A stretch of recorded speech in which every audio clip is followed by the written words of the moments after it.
Ce matin, j'aurai à cœur de vous parler sur le secret d'une famille solide. Comme vous le savez, on est sur notre série de la rentrée, de cette rentrée 2025, qui est le plan de Dieu pour la famille. Et dans le plan de Dieu pour la famille, sans doute l'une des choses que Dieu recherche, c'est que chacune de nos familles puisse devenir une famille solide. Aujourd'hui, nous nous tournons vers ce sujet qui touche chacun d'entre nous. On fait tous partie d'une famille. La famille est ce don précieux de Dieu, mais c'est aussi un mandat sacré. Et parce que c'est un mandat sacré, c'est une volonté de Dieu, ça va toujours être combattu. Mais Dieu nous a confié une responsabilité qui est celle de construire avec le maître architecte qui est notre Dieu, nos différents foyers, pour que nos foyers puissent refléter son amour, que nos foyers puissent refléter sa grâce, que nos foyers puissent refléter sa vérité.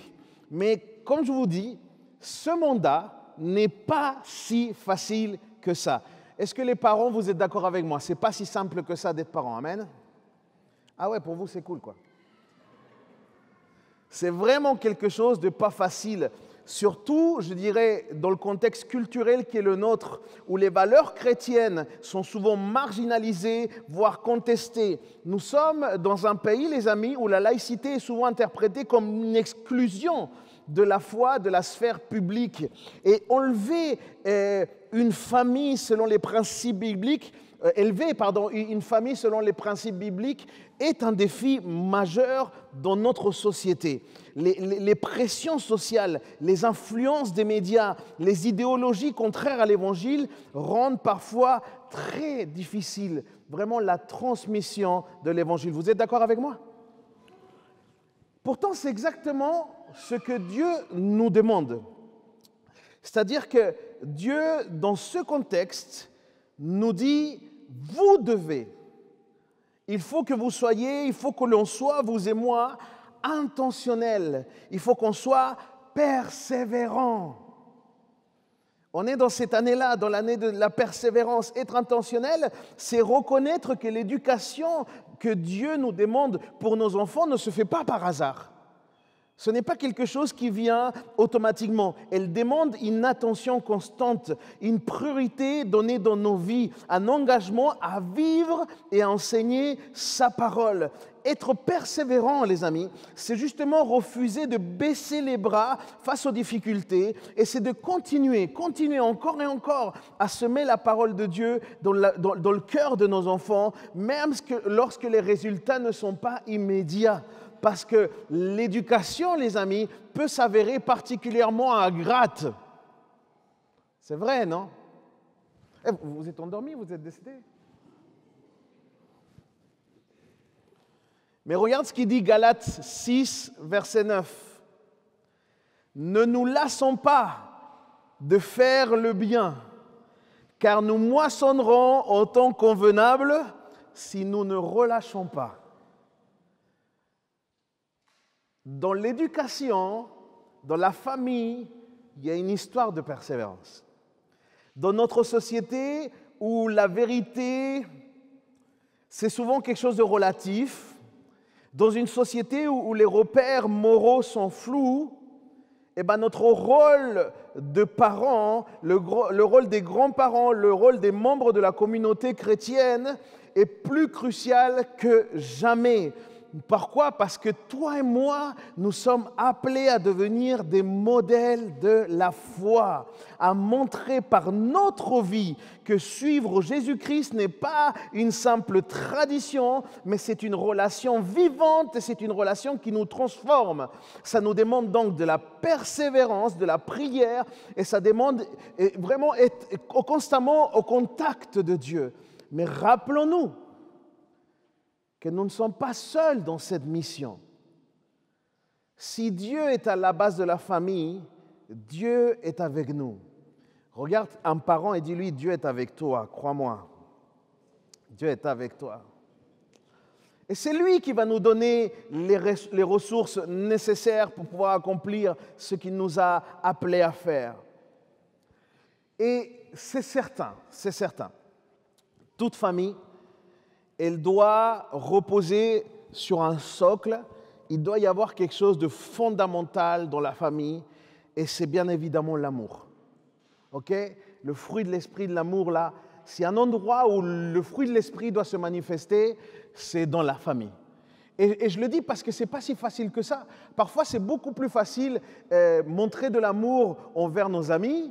Parfois, c'est beaucoup plus facile montrer même de l'affection ou de l'attention particulière en dehors de notre foyer. Mais dès qu'il s'agit de notre maison, ça devient un peu plus difficile.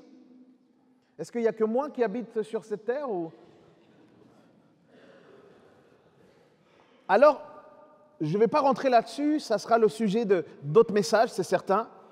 Mais ce que j'ai compris et ce que je crois le Seigneur veut nous partager ce matin, c'est que pour solidifier, pour qu'une famille devienne solide, les amis, nous avons besoin de quelque chose en plus. Et ce plus, les amis, c'est de la sagesse. Toi et moi, nous avons besoin de sagesse. Parce que la sagesse, c'est le fondement indispensable pour pouvoir établir et pour pouvoir vivre une solidité au sein de notre famille. Pour construire une famille solide, nous avons besoin particulièrement de sagesse. Et j'aimerais déjà vous partager ce que la Bible dit sur la sagesse elle-même. Ce mot qui en fait, il est également un verbe et un adjectif. Ça vient de la racine akam dans l'Ancien Testament. Et la sagesse peut faire référence à de la sagesse humaine dans la Bible, qui, elle, est bien en deçà de la sagesse de Dieu, parce que la sagesse humaine, elle vient des forces humaines, et les forces humaines sont enracinées dans l'arrogance, et finalement, la sagesse humaine ne fait qu'une chose, c'est égarer les gens. Ça les perd, les gens. La vraie sagesse, les amis, commence par la définition divine de la sagesse. Ça veut dire que la sagesse peut être définie de deux manières générales. Elle fait référence aux compétences apprises, aux aptitudes qu'on arrive à avoir, mais aussi à ce qui va permettre de développer une perspective sur une base de vie. Ce que je veux dire par là, c'était un regard sur la vie. C'est de ça dont la parole dit aussi. Du coup, la première définition, c'est que c'est une compétence acquise qui est également considérée comme un don selon Dieu. Un don que Dieu offre. Par exemple, Salomon a spécifiquement demandé à Dieu la sagesse afin qu'il puisse gouverner la nation d'Israël et administrer la justice. Vous voyez, quand Salomon va gouverner, il va être connu pour ça. Il va demander ça de manière ponctuelle et de manière précise. Dans le livre de Proverbes, la sagesse fait référence du coup à la capacité parfois à surmonter des difficultés de vie. Ça veut dire que ça nous aide à éviter des pièges de la vie pour atteindre les bons objectifs. Parce que la sagesse va nous donner le discernement pour pouvoir voir ce que généralement on n'arrive pas à voir. La deuxième façon dont la sagesse est définie dans la Bible, elle est définie comme la description d'une perspective de vie. Et cela, ça nous concerne particulièrement. Parce que la perspective de vie, elle vient avec la sagesse, elle est liée à un élément fondamental qui est la crainte de Dieu. Le commencement de la sagesse, c'est la crainte de Dieu, pas la peur de Dieu. Attention, pas la peur de Dieu, mais le profond respect. Ok? Ça veut dire regarder Dieu à sa juste valeur. Regarder Dieu en tant que vraiment ce qu'il est. Craindre Dieu pour ne pas pécher finalement. Avoir une révérence, un respect pour Dieu qui va affecter forcément la façon dont on vit toute notre existence. Un tel respect pour Dieu nous amènera à vouloir honorer par la façon dont on vit et par la façon dont on pense. Quand on veut craindre Dieu, on est dans cette perspective. Est-ce que ce que je fais, ça honore le Seigneur ? Et nous devons être disposés, du coup, à soumettre nos pensées et nos propres vies à la loi que Dieu nous a donnée et à tout ce qui fait vivre la justice, sa justice comme norme. Ça veut dire que ce n'est pas ma justice, il ne s'agit pas de comment est-ce que moi je vois les choses, il s'agit de comment est-ce que Dieu voit les choses et comment est-ce que je peux voir les choses au travers de Dieu. Dieu devient donc le centre de la vie d'une personne lorsqu'elle est prête à soumettre sa vie à la vérité de la parole comme un véritable chemin vers la sagesse. Est-ce que je suis clair jusqu'à là? La sagesse de Dieu, sous ces deux aspects, c'est sans doute l'un des facteurs principaux, l'un des éléments principaux qui sont nécessaires pour pouvoir bâtir des familles solides. Et encore une fois, cette sagesse, elle est tellement différente à la sagesse humaine. Elle n'a rien à voir même avec la sagesse humaine. Il y a dans la parole toujours un parallèle d'ailleurs pour pouvoir comprendre ce qu'est la sagesse. Dieu nous parle en parallèle de la sagesse humaine et il nous dit à quel point est-ce que c'est des antipodes en fait les deux là. Et du coup, on va voir, par exemple, ouvrez la Bible avec moi, pour que comme ça vous n'allez pas dire mais on n'a même pas ouvert la Bible ce matin. Jacques chapitre 3, Jacques chapitre 3 verset 13 nous dit: lequel d'entre vous est sage et intelligent? J'aime bien Jacques, si vous connaissez l'épître de Jacques, Jacques on voit toujours. Hein. Jacques, c'est toujours, ça pique, toujours. Lequel d'entre vous est sage ou intelligent? Qu'il montre par un bon comportement ses œuvres empreintes, regardez bien, hein, celui qui est sage, hein, il montre par un bon comportement ses œuvres empreintes de douceur et de sagesse. Et j'aime bien ce lien, douceur et sagesse. La véritable sagesse se manifeste par un comportement empreint de douceur et d'humilité, des œuvres qui reflètent quelque part la grâce divine. Cette sagesse n'est donc pas le fruit d'une ambition personnelle ou de rivalité, mais elle jaillit d'un cœur qui s'aligne à des principes célestes. Pourquoi? Parce que la jalousie, l'esprit de compétition, souvent glorifiés dans notre monde, sont en réalité des signes d'une sagesse terrestre, voire démoniaque, qui engendre désordre et qui engendre le chaos. C'est ce qu'il dit dans les deux versets juste après, versets 14 et 16. Nous dit, ça nous met en garde. Mais si vous avez dans votre cœur une jalousie amère ou un esprit de rivalité, ne faites pas les fiers et ne montez pas contre la vérité. Une telle sagesse ne vient pas d'en haut. Elle est au contraire terrestre, purement humaine, démoniaque. Waouh! En effet, il y a de la jalousie et un esprit de rivalité. Là où il y a de la jalousie et un esprit de rivalité, il y a du désordre et toutes sortes de pratiques mauvaises. Continuons à lire, regardez, c'est très intéressant ce passage. 17 et 18, il dit « La sagesse d'en haut est tout d'abord pure. » Dites avec moi « pure. » Ensuite, porteuse de paix. Waouh! Pure, porteuse de paix. Regardez ce qu'il dit. Douce, conciliante,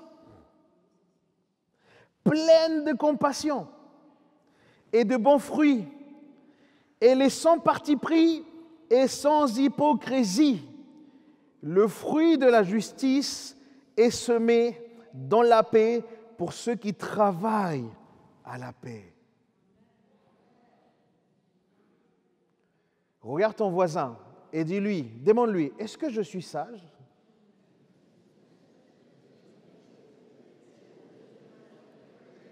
Waouh! On se dit les vraies choses ce matin. On se dit les vraies choses. La question, ce n'est pas si lui, il est sage. La question, c'est si moi. Est-ce que je suis sage? Est-ce que je suis dans cette pureté? Est-ce que je suis porteur de paix? Est-ce que je suis dans la douceur? Waouh!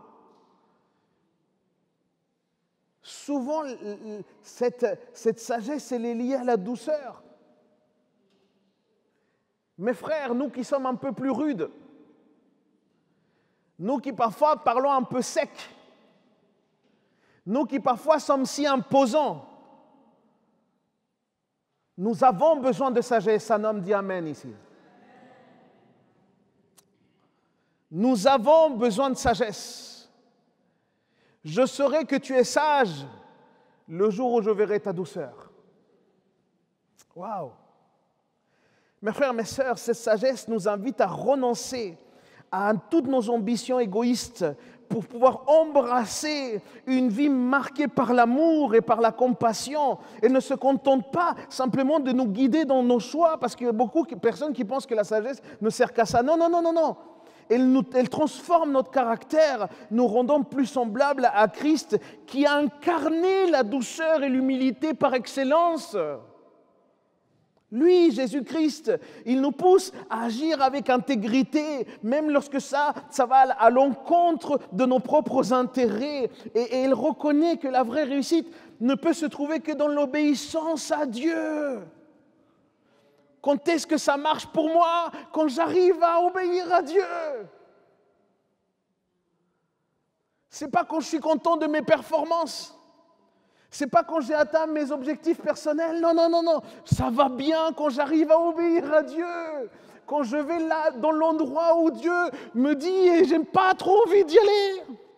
Quand je vais aller me réconcilier avec cette personne qui mérite tout sauf que je me réconcilie avec lui. Alléluia.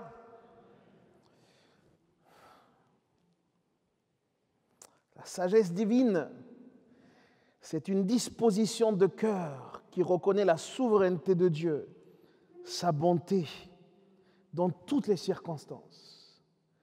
Elle nous libère de l'anxiété et de la quête incessante de réussite, parce qu'on est dans ce monde de la performance incroyable. Et pourquoi est-ce qu'elle nous libère de cette anxiété? Parce qu'elle nous assure que Dieu pourvoira à nos besoins selon sa richesse et selon sa gloire.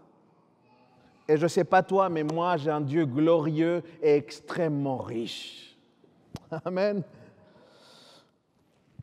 Pourquoi c'est tellement important, cette histoire de sagesse avec cette histoire de famille solide? Eh bien, parce que cette sagesse d'en se manifeste concrètement dans les caractéristiques d'une famille solide. Ça veut dire qu'il n'existe pas de famille parfaite, nous sommes tous d'accord? D'accord? Mais il y a des caractéristiques qui du coup émanent de ce qu'on peut observer dans la parole de Dieu, de ce qui devient une famille solide. Et voilà des caractéristiques auxquelles on peut identifier une famille solide. Vous voulez le savoir avec moi? Si vous voulez noter quelque chose, notez ça. Première caractéristique d'une famille solide, ce sont des parents qui sont consacrés. Première chose. Ça veut dire que les éléments les plus puissants dans la famille sont une mère et un père, Et du coup, si eux, ils ne sont pas consacrés, s'ils ne sont pas des gens qui aiment le Seigneur, qui sont dévoués au Seigneur, personne dans la famille pourra vraiment l'être. Je m'explique. Donc, première caractéristique, c'est des parents consacrés. Deuxième caractéristique, des parents cohérents. Pourquoi? Parce que les enfants sont davantage influencés, non pas parce qu'on leur en dit, non pas parce qu'on va toujours annoncer qu'on consigne dans notre bouche. Les enfants sont particulièrement sensibles aux actions, à la cohérence entre ce qu'on dit et ce qu'on fait. C'est ça que regardent nos enfants. Et c'est pour ça que nos enfants, parfois, je ne sais pas si ça vous est déjà arrivé, mais parfois les gens peuvent quelque part nous ridiculiser, nous parents, parce qu'il y a une incohérence profonde entre ce qu'on dit et ce qu'on fait. Et c'est important qu'il y ait une cohérence. Ce sont nos actions qui doivent toujours correspondre à nos paroles. Une autre caractéristique d'une famille solide, c'est une famille dans laquelle on sait écouter. Mes amis, peu importe ta culture, je voudrais vraiment que pendant ce message, tu puisses laisser de côté tout ce qui est cette éducation qu'on t'a donnée peut-être. Et ce n'est pas le laisser de côté pour la mépriser, c'est juste pour la confronter à la parole de Dieu. D'accord ? Et on va le faire tous ensemble avec beaucoup d'humilité ce matin. Il y a des cultures dans lesquelles les enfants n'ont pas le droit de parler. ils n'ont pas le droit d'avoir une opinion. Ils n'ont pas le droit d'avoir une place de parole. Il y a des familles dans lesquelles j'étais, on s'assoit à table et les enfants ne parlent pas. Les amis, ce n'est pas un bon signe. Une caractéristique d'une famille solide, c'est une famille où les enfants sont entendus, parce que je vais vous apprendre quelque chose. Vos enfants veulent être entendus. Mais lorsqu'un parent ne s'intéresse pas à eux, parce qu'ils sont trop occupés à réfléchir sur eux-mêmes, à réfléchir sur ce qu'un autre adulte dit, eh bien les enfants se sentent sans importance. Et du coup, même dans leur construction, ça vient troubler quelque chose. Leur confiance en eux-mêmes, parce qu'ils n'ont jamais eu de place dans laquelle ils ont pu exprimer et dans laquelle on s'est intéressé à ce qu'ils disaient. Mon frère, ma sœur, ce n'est pas grave. Ce n'est pas grave s'il s'agit que ton fils ou ta fille te dise « Ah, aujourd'hui à l'école, la cantine, c'était pas bon. » Ce n'est pas grave. Écoute. Ça se trouve, c'était dégoûtant, ce truc. Mais s'il arrive à exprimer ces petites choses, il arrivera à exprimer aussi le jour où il y a quelqu'un qui s'acharne sur lui, le jour où il a vécu une injustice avec une maîtresse ou un maître, le jour où... Je m'explique ou pas? C'est très important. Être des bons auditeurs. Une autre caractéristique, une famille solide, c'est une famille dans laquelle il y a de la discipline, mais sans rejet. Et ça, je vais insister là-dessus. Une discipline qui est animée par notre colère ne produira absolument rien d'autre que de la souffrance et de la douleur. Mais une discipline qui est expliquée et une discipline qui démontre que l'enfant, du coup, n'est pas rejeté, qu'il reste l'enfant de la maison, qu'on les aime, et parce qu'on les aime, il y a la discipline, c'est une discipline qui portera des fruits. Je vais être très très concret ce matin, si vous me le permettez, même si vous ne me le permettez pas. Très important aussi, comme caractéristique, une famille solide, c'est une famille dans laquelle les parents s'aiment. C'est fou de dire ça, hein? Mais c'est tellement important. Lorsque les enfants voient de l'affection appropriée, des paroles bienveillantes entre le père et la mère, vous savez ce que ça produit chez l'enfant? Ça produit de la sécurité. L'enfant se sent en sécurité. Il y a beaucoup d'enfants qui ne sont pas en sécurité à cause de la relation des parents. Si, mon frère, tu passes ta journée à critiquer ton épouse, je peux t'assurer que tu n'es pas en train de faire le job avec tes enfants. Si, ma sœur, tu es tout le temps en train de discréditer ton mari, ma sœur, je peux t'assurer que tu n'es pas en train de faire le job avec tes enfants et encore moins dans ton couple. Est-ce que je peux avoir un amen ce matin? Non, je sais que je dis des choses qui piquent, mais c'est important qu'on le prenne, c'est important. Moi, ça me met toujours en inquiétude, hein, des couples que je ne vois que se disputer. Hein. C'est pas bon signe, mes frères. C'est pas bon signe. Les enfants doivent voir de l'amour. Regardez l'image qu'on va avoir. Demain, c'est quoi? Demain, la petite, elle va grandir, le petit va grandir. Il va rencontrer quelqu'un. Et il y a quelque chose qui va se passer avec lui, mais il ne va même pas savoir comment faire, parce que la seule chose qu'il a entendue, ça a été des conflits, ça a été du mépris, ça a été des combats. Vous voyez ce que je veux dire? Il n'a pas appris la douceur. Mon frère, c'est quand la dernière fois que tu t'es ramené avec des fleurs chez toi?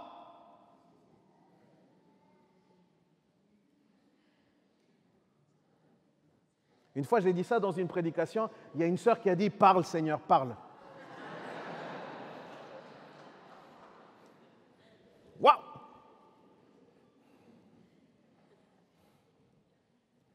Très important aussi, pour une famille solide, ne pas jouer au préféré. Très, très important. Très, très important. S'il y a quelque chose qui fait des dégâts parmi les frères et sœurs, c'est quand les enfants se rendent compte, parce qu'ils ne sont pas bêtes. Le Seigneur nous a donné des enfants intelligents. Je ne sais pas les vôtres, mais les miens sont bien intelligents. Si les enfants ressentent qu'il y a une préférence, les amis, vous pouvez meurtrir l'enfance de quelqu'un comme ça. Attention à jouer au préféré. Si un parent montre une préférence pour un enfant plutôt qu'à l'autre, l'enfant moins favorisé va forcément se sentir délaissé. Plus tard, on aura un problème de construction d'identité, croyez-moi. Et je sais que parfois dans nos cultures, la place de l'aîné, c'est une place très particulière. Vous voyez ce que je veux dire? Et je comprends qu'on puisse donner certaines responsabilités à l'aîné, mais ça ne doit pas faire de lui le préféré ou le favori. Je me fais comprendre ou pas? C'est très important. Tout ce que je viens de vous dire, ça part des principes bibliques. Regardez. Bon, enfin bref. Sinon, je fais 2-3 prédications encore, mais vous n'êtes pas là pour 3 jours. Et ma femme me regarde avec des grands yeux déjà. Très important encore dans une famille. Admettre ses échecs. Voilà une caractéristique aussi qui identifie une famille solide. Des personnes qui savent se reconnaître imparfaits devant les enfants. Même dans les moments d'échec, ça peut servir à instruire nos enfants. Pourquoi est-ce qu'on fait l'effort? Pourquoi est-ce que toi et moi, on essaye d'avoir un rôle? Dieu ne nous demande pas d'être des super papas ou des super mamans. Dieu nous demande d'être papa ou maman. Je me fais comprendre ou pas? Le seul super, ça doit être Jésus. Jésus qui nous aide, nous, dans nos difficultés. Et du coup, c'est très important, si vous admettez avoir fait une erreur, le jour où vous vous trompez avec votre enfant, demandez-lui pardon. Et je sais que je viens encore peut-être tabasser quelque chose qui a été instauré dans certaines cultures où un adulte ne demande pas pardon aux enfants. Mon frère, avant même qu'il soit un enfant, c'est une âme. Au même égard que toi aussi, tu es une âme. Et ça ne te diminue pas que tu demandes pardon, ça te rapproche. Quelqu'un dit Amen ce matin? C'est tellement important, être honnête. Le jour où vous admettez quelque chose d'une erreur, vous êtes en train d'encourager votre enfant à qu'il admette les siennes aussi. Vous êtes en train d'encourager votre enfant à qu'il puisse le dire parce qu'il sait qu'il aura le cadre pour pouvoir le faire. Important aussi. Mais ça, on le dit beaucoup, c'est important de prier ensemble. C'est important de prier ensemble. Certaines choses sont privées. Il y a des choses qui sont privées au couple, c'est certain. Pas tout doit forcément être partagé aux enfants.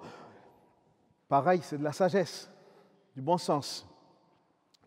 Mais il y a beaucoup de choses qui peuvent se prier en famille. Ça ne doit pas nécessairement être une routine simplement d'un moment. Non, non, non. Ça peut être des moments spontanés. Mais il doit y avoir un moment dans lequel on doit se réunir et pouvoir prier. Parce qu'il y a des préoccupations, parce qu'il y a des situations qui se passent, qui ne peuvent être résolues que par le miracle qui se produit au travers de la prière. Quelqu'un dit Amen ce matin? Pareil, la lecture de la Bible.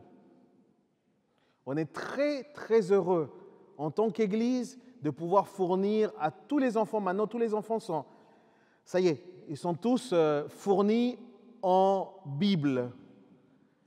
Mais mon frère, ma sœur, il faut qu'ils l'ouvrent. Tu sais comment faire pour qu'ils l'ouvrent leur Bible? Tu sais comment est-ce qu'il faut faire pour que les enfants ouvrent leur Bible? Ce n'est pas aller avec eux ouvrir, ce n'est pas ça.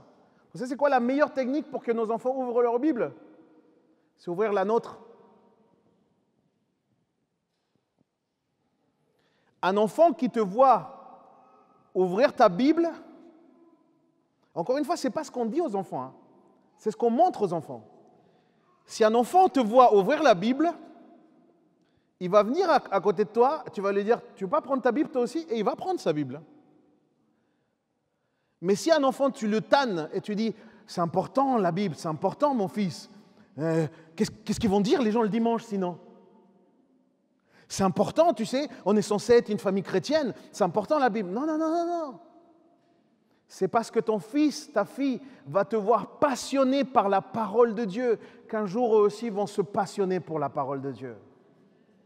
On est en train de semer quelque chose. Venir à l'église ensemble, et je sais que c'est un combat.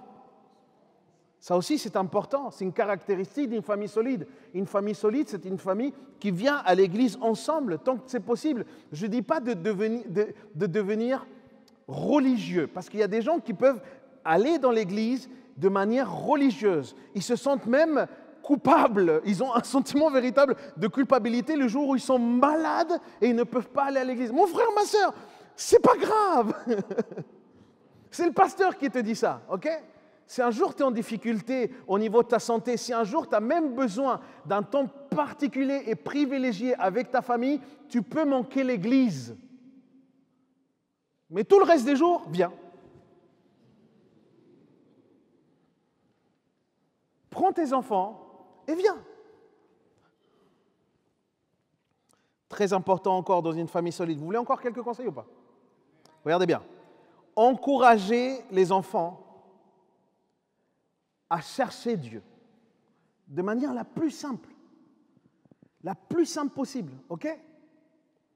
Nous, on a vécu, par exemple, quand on est arrivé à Rennes, on a vécu quelque chose d'extraordinaire avec Alonso, c'est qu'on avait trouvé la maison dans laquelle on habite aujourd'hui, et c'était un peu une maison comme un jour on l'avait rêvé finalement. Vraiment une grâce de Dieu, on s'est senti très bien dans cette maison. Et mon fils, il nous a dit, « Oh, mais cette maison, elle est incroyable, moi je veux habiter ici. » et ça. Il dit, « Ah bon, tu veux vraiment ?» Eh bien, prie. Regarde si Dieu veut nous donner cette maison et prie Dieu pour ça. Lundi, on avait la maison, c'est arrivé le vendredi, le lundi, il y avait la maison. Maintenant, je demande à mon fils qui prie pour tout. Il est plus efficace que moi, lui. D'une manière ou d'une autre, approchons nos enfants de la foi. Et je sais que c'est un défi, les amis. Je ne vous parle pas depuis une hauteur. Je ne suis pas là en train de faire une leçon, croyez-moi. Ce sont mes combats. C'est ma réalité. J'ai 2 enfants en bas âge et chaque dimanche matin peut être une mission. Vous voyez ce que je veux dire? Il n'y a que moi qui habite ici sur cette terre, vraiment. Pareil, une chose importante, dès que vous le pouvez, enseignez vos enfants à gérer l'argent. La parole de Dieu parle beaucoup d'argent. Il faut enseigner les enfants à pouvoir gérer l'argent, à qu'ils aient conscience de l'argent. Il y a des choses qui coûtent. Si un enfant a l'impression qu'il peut obtenir tout ce qu'il veut, il n'a pas conscience de ce qui coûte. Et cette conscience, nous devons la mettre. Nous devons enseigner même nos enfants à donner au Seigneur, à avoir un esprit de générosité. Et tu sais, la meilleure façon de pouvoir leur transmettre un esprit de générosité, devine. Je m'arrête là.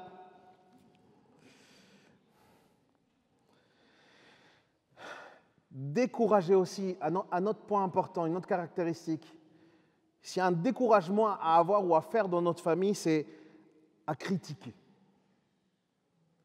Il faut décourager les critiques. Les disputes, les désaccords ne devraient jamais devenir des occasions de paroles blessantes. Mais malheureusement, c'est souvent ce qui se passe. Au lieu de permettre toutes ces insultes, toutes ces chamailleries, les amis, essayons ensemble, avec l'aide de Dieu, à pouvoir être des artisans de paix dans notre foyer. Une autre caractéristique d'une famille solide, c'est un endroit où on peut partager nos peines, c'est un endroit où on peut partager nos déceptions, c'est un endroit où on peut partager nos épreuves, nos moments difficiles. Ça veut dire que je n'ai pas besoin d'aller chercher auprès de mes meilleurs amis ou d'aller chercher auprès de copains qui, eux, ils vraiment vont me comprendre. Non, non, non. Nos enfants devraient savoir et devraient sentir que les premiers à pouvoir les comprendre, c'est nous, les parents. C'est très important, les amis. Lorsqu'un enfant atteint un âge approprié, commencez même à leur parler de certaines de vos luttes à vous pour qu'ils puissent voir comment est-ce que le Seigneur agit au milieu de nos luttes. C'est très important. Et du coup, ils vont être encore plus enclins à partager leur propre fardeau aussi. C'est très important.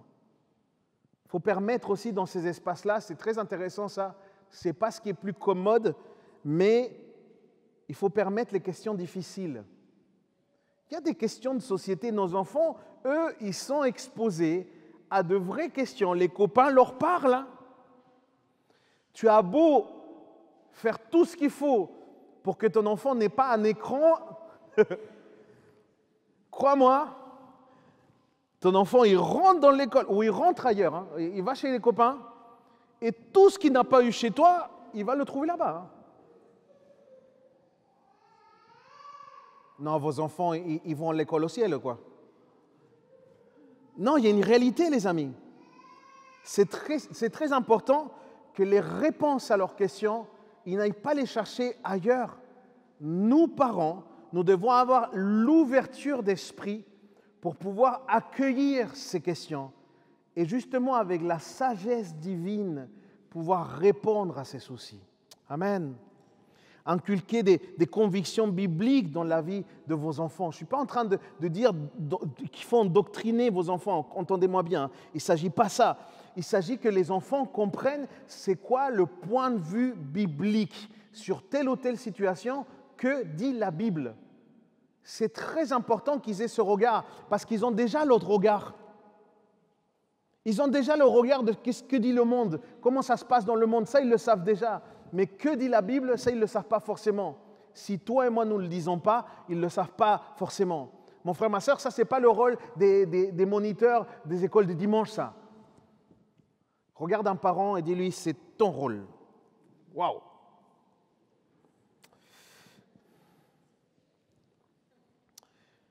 Une famille solide, c'est une famille dans laquelle on passe du temps avec nos enfants.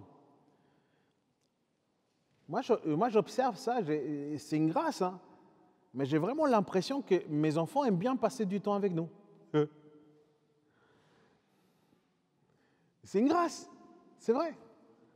Et bien, du coup, il faut profiter de ces moments-là.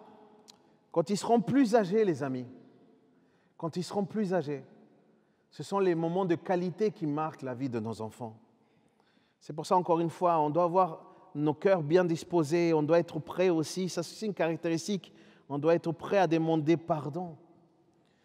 On doit inviter nos enfants à pouvoir nous parler de leurs blessures. Moi ça m'arrive parfois, Nathalie le sait, parfois on se met à table et c'est très dur, mais parfois il faut se mettre à table avec nos enfants, les regarder dans les yeux et leur dire « Qu'est-ce que j'ai fait qui t'a blessé ?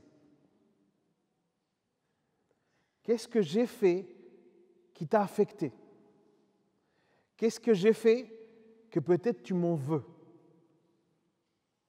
Vous voyez ce que je veux dire ?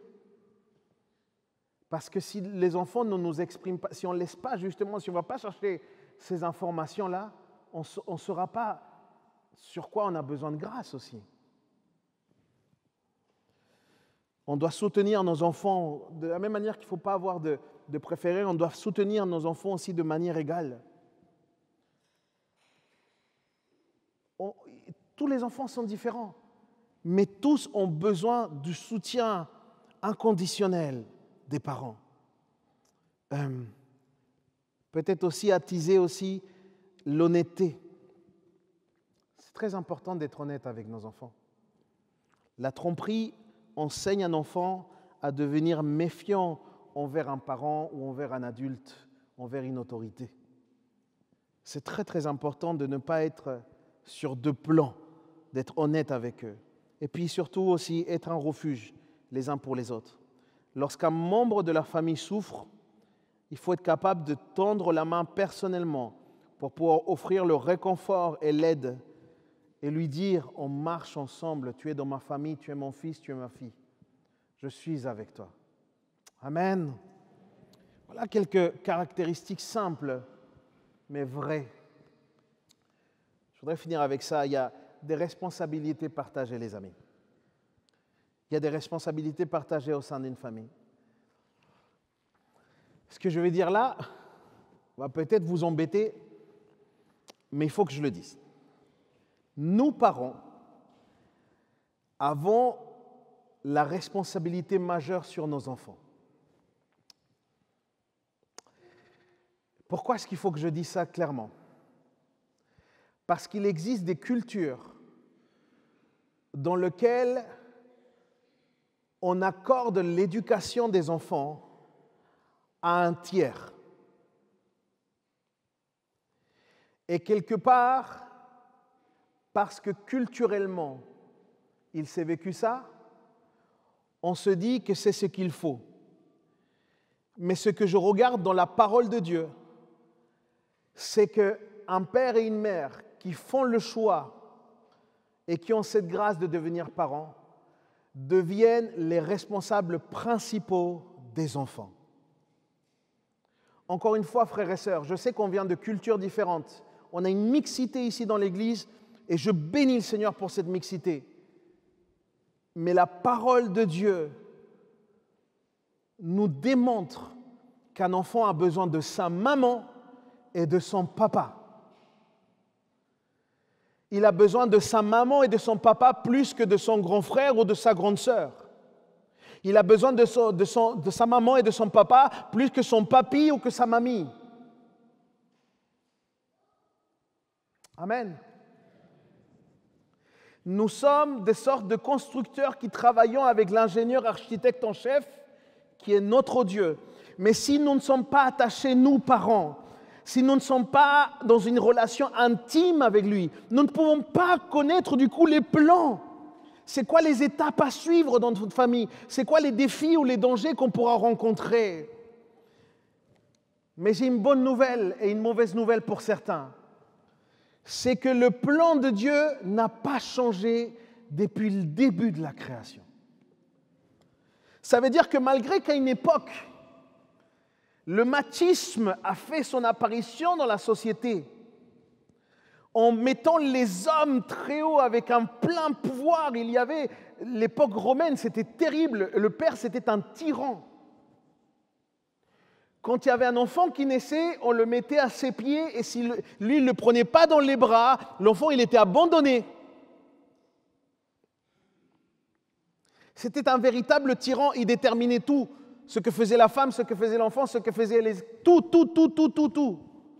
Malgré qu'à une époque, le machisme a fait son apparition dans la société, Dieu a tout de même demandé à l'homme d'aimer sa femme comme Christ a aimé l'Église. Dieu a demandé à l'homme de renoncer à son orgueil, à sa brutalité, et qu'il se revêtisse de douceur, car l'épouse doit être traitée avec soin.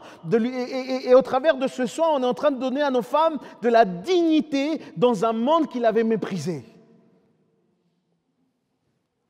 Malgré qu'à une autre époque en Occident, il y a eu une montée du féminisme. Je vais vous dire, mes amis, Dieu continue à dire que la femme se soumettra à son mari et qu'elle doit être soumise. Et pourquoi elle doit être soumise? Parce que si le mari se soumet à Dieu, la femme est en train de se soumettre à Dieu au travers de son mari. Quand la sociologie et la psychologie ont commencé à dire qu'il n'y avait plus de différence de rôle, Dieu, lui, continue à dire dans sa parole que l'homme est leader, serviteur de la maison et que sa femme est son aide semblable et que c'est une partenaire idéale, mais l'homme reste leader dans la maison. Voilà ce que dit la parole de Dieu, les amis. Quand la pensée philosophique moderne et la société a commencé à faire de l'enfant roi, parce que ça, c'est un élément de notre société, ça. Un enfant roi, et aujourd'hui on est dans une autre phase. On est dans ce qu'on appelle l'enfant tyran. L'enfant roi, c'est l'enfant qui conteste. L'enfant tyran, c'est celui qui commande. Et on est dans ça, on est dans cette société. Eh bien, j'ai envie de vous dire quelque chose de la part du Seigneur. Dieu continue à dire, Ephésiens 6, versets 2 au 3, Dieu continue à dire aux enfants, honore ton père et ta mère. C'est le premier commandement accompagné d'une promesse afin que tu sois heureux et que tu vives longtemps sur cette terre. Aucun enfant ne peut être heureux, rendu heureux en tout cas par Dieu, s'il n'honore pas ses parents. Parce que Dieu ne va pas à l'encontre de sa parole. Dieu ne va pas déshonorer sa parole. Les enfants qui n'honorent pas leurs parents, les amis, ce sont des enfants qui vont honorer aucun adulte. Ils ne vont pas avoir un respect vers aucune autorité. C'est tellement important. Saviez-vous que Paul a prévenu Timothée que dans la fin des temps, les relations entre parents et enfants vont se détériorer. Il y aura une dégradation importante dans les relations enfants-parents.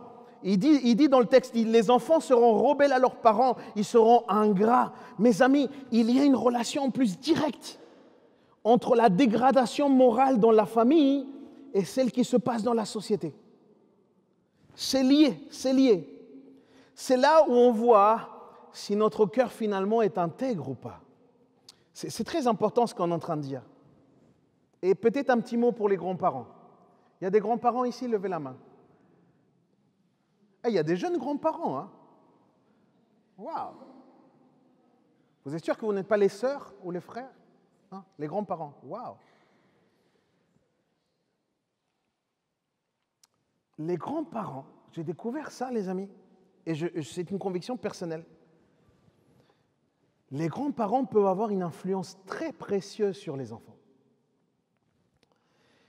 C'est-à-dire que votre expérience à vous, papy et mamie, votre sagesse, mais aussi quelque chose d'important, votre disponibilité peut être une bénédiction pour les petits-enfants. Papy et mamie, j'ai un message pour vous. Écoutez vos petits-enfants. Vos petits-enfants vont vous dire des trucs à vous qu'ils n'arrivent peut-être pas à dire à leurs parents. Et c'est très important. Ils ont besoin d'exprimer des choses. Et vous, en tant qu'enfants de Dieu, vous avez besoin de les écouter et de les conduire à Jésus. C'est de ça que vous avez besoin. Je vous prie, papy et mamie, soyez une valeur ajoutée pour la famille. Ne soyez pas de ceux qui boycottent le travail des parents ou ceux qui discriminent ou qui discréditent les parents ou qui viennent porter des jugements sur l'éducation des parents. Soyez sages. Votre bénédiction et votre sagesse, c'est votre douceur, c'est votre disponibilité. C'est là où Dieu vous attend. C'est là où Dieu vous attend. Amen. Une famille forte, une famille solide, c'est un endroit où chacun reconnaît sa place. Amen. Frères et sœurs, on va se mettre debout si vous le voulez bien, on va prier. Dieu désire, et je crois que, j'espère de tout cœur que vous l'entendez au travers du cri de ce message de ce matin. Dieu désire que nos familles soient le reflet de son amour et de sa grâce. Mais cela demande du travail, cela demande de la persévérance. Mais rappelons-nous, même si nos familles sont imparfaites, nous avons un Dieu parfait. Et parce qu'il est parfait, il est capable de restaurer ce qui a été brisé dans ta famille. Parce qu'il est parfait, il est capable de guérir celui qui a été blessé dans ta famille. Parce qu'il est parfait, il est capable de renforcer celui qui est faible. Mais ce message est fort pour les parents ce matin. Dieu nous demande de persévérer, de nous engager pour que nos familles puissent honorer le Seigneur, pour que nos familles puissent être un exemple.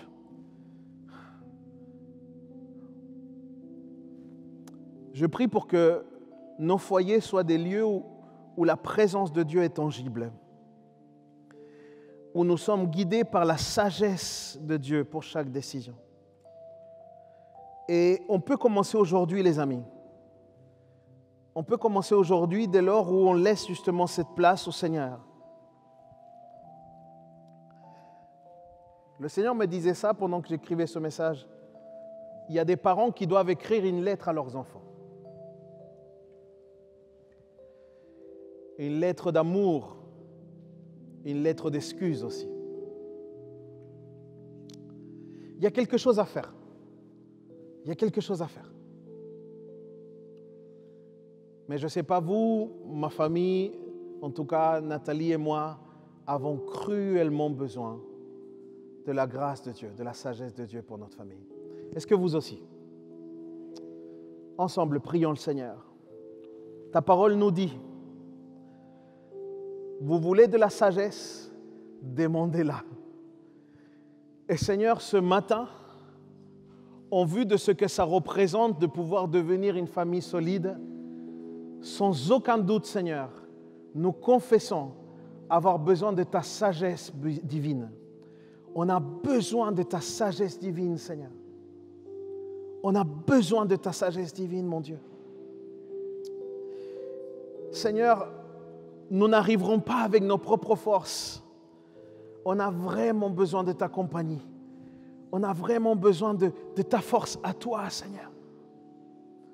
Qu'il est important pour nous ce matin encore de pouvoir reconnaître que tu es le chef de la famille et que tu veux faire du bien à nos familles. Seigneur, viens sceller cette parole dans nos cœurs. Et Seigneur, surtout, permets-nous de porter du fruit. Qu'on puisse, par cette consécration envers toi, voir, Seigneur, comment tu agis dans notre famille. Il ne s'agit pas tant de ce que nous pouvons faire. Il s'agit de ce que toi, tu es capable de faire au travers de nous. Merci, Père. Merci, Seigneur. Je voudrais prier particulièrement ce matin pour les parents. Pour les parents qui reconnaissent avoir vraiment besoin vraiment de pouvoir être conduits par le Seigneur, d'avoir cette sagesse. Peut-être que ces derniers jours, peut-être que cette fin d'année, ça a été un moment même de crise terrible dans votre famille. On va fermer nos yeux, mais si vous avez besoin de prière ce matin, je voudrais simplement là où vous êtes parents, levez votre main vers le ciel. Juste pour dire, Seigneur, j'ai entendu ta parole, maintenant, Seigneur, ton esprit, c'est ton esprit que j'ai besoin. Avec humilité, mon frère, ma sœur, lève ta main vers le ciel et dis au Seigneur, Seigneur, viens moi en aide. Je ne suis pas meilleur qu'un autre, mais par contre, je confesse avoir besoin de toi. Oh Seigneur, j'ai besoin de toi. Lève ta main vers le ciel. Dis-lui, Seigneur, prends ma main, saisis ma main, aide-moi, Seigneur. Aide-moi à devenir ce parent, ce papa, cette mère que j'ai besoin de devenir pour pouvoir refléter qui tu es, pour pouvoir honorer l'Évangile, pour pouvoir te glorifier dans ma famille. Oh Seigneur, tu vois ces mains levées au nom de Jésus.